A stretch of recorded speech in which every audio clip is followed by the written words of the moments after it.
Hey, Pastor, have you ever sensed God leading you somewhere you honestly didn't want to go? Maybe it was to a decision that you needed to make, or a confrontation you had to deal with, or just hang in there in a difficult season in ministry. In Mark 10, we see something that many people miss the first time they read through this story. Jesus is not reluctantly moving toward the cross, but he's leading the way. And that moment reveals something that every pastor needs to understand about their own spiritual leadership. Welcome to Pastor Soul Reset, a brief pause in the middle of ministry to refocus on Jesus, because the most important thing we bring to those that we lead is a heart that stays close to him. In Mark 10:32, we read that they were on their way up to Jerusalem with Jesus leading the way, and the disciples were astonished, while those who followed were afraid. This is the third time that Jesus predicts his death. But Mark highlights something unique, that Jesus is, quote, leading the way. He's not trailing behind like a beaten prisoner, but he's out front. He's determined, he's resolved. And what about the disciples? They're astonished and they're freaked out.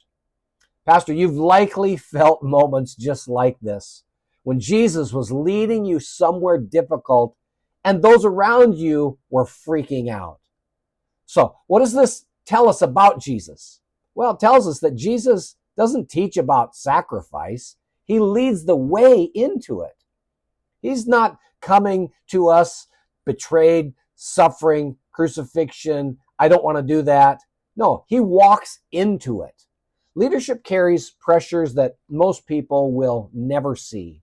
But Jesus shows us this, that the path of redemption is led from the front. So why does this matter? Because without this moment, we might assume that Jesus drifted to the cross. But Mark makes it clear that the cross was not accidental. It was intentional. And every pastor faces moments like this. Moments where obedience feels costly. Moments where leadership requires courage. Moments where following Jesus takes you somewhere uncomfortable. I'll make it personal. Over the years, I've faced a number of situations where I knew that the right decision was going to create tension. It was going to result in hard conversations. It was going to force me to make an unpopular choice and result in criticism. And if I'm honest, my first instinct wasn't courage. In fact, it was hesitation.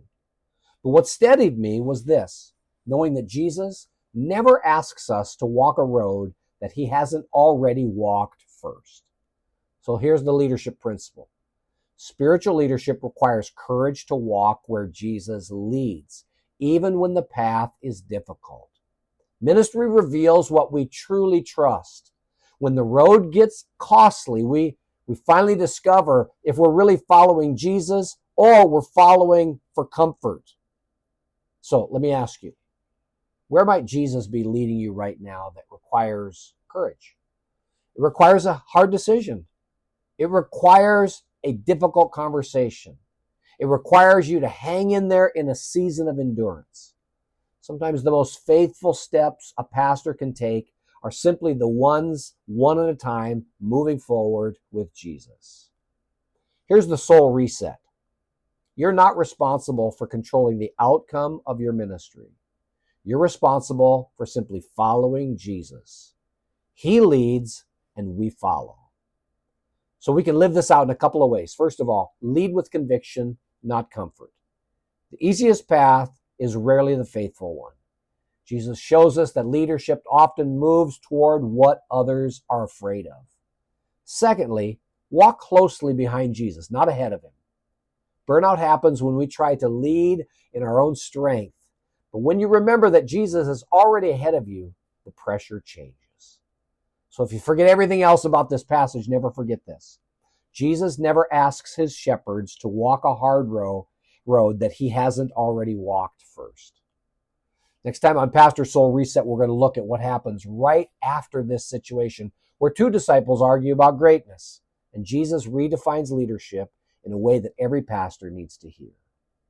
Now, if this was helpful today, would you subscribe to this channel? Maybe send me a quick comment. And always remember, while you're pouring out to others, Jesus is pouring his Spirit into you. I'll see you next time on Pastor Soul Reset.